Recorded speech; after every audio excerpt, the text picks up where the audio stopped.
You know, my friends, to many people, the word tragedy means a terrible happening. A plane crash, a terrorist attack, a car accident, a life-threatening illness.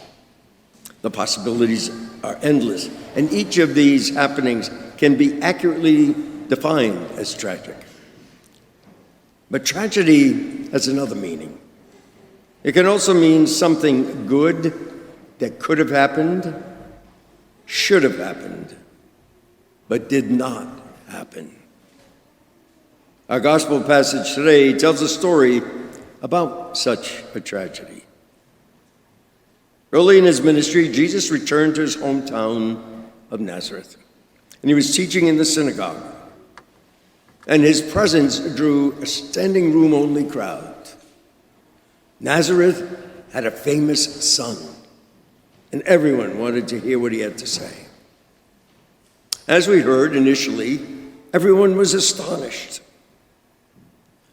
But their astonishment turned to skepticism, and their skepticism turned to resentment.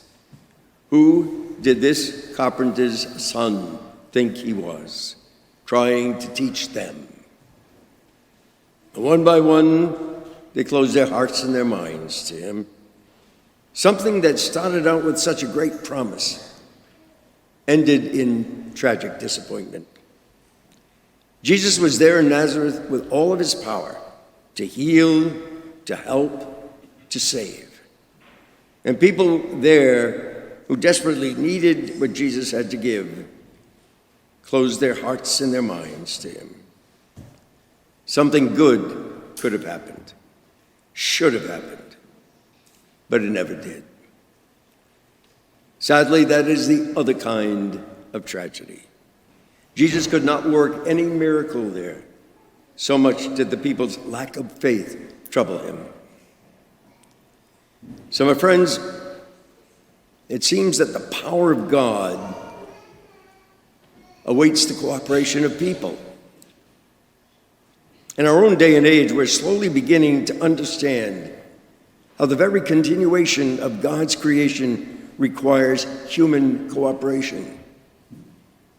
We're faced with the prospect of dramatic climate change, bringing about atmospheric pollution, the contamination of our rivers and oceans, and an ever-increasing number of forest fires and tornadoes and hurricanes and torrential rainstorms. It is possible that the excesses of people could one day make the air too unfit to breathe and the waters unable to sustain life. In essence, the power of God awaits the cooperation of people. And down through the ages, this has always been the case. God's power has been channeled through human instruments. You know, when the time came to lead Israel out of slavery in Egypt, God sent a man named Moses.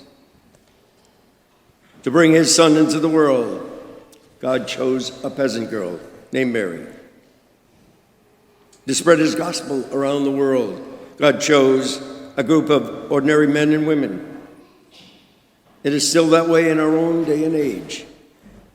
To comfort the grieving, to feed the hungry, to heal the sick, to teach the young, to befriend the lonely.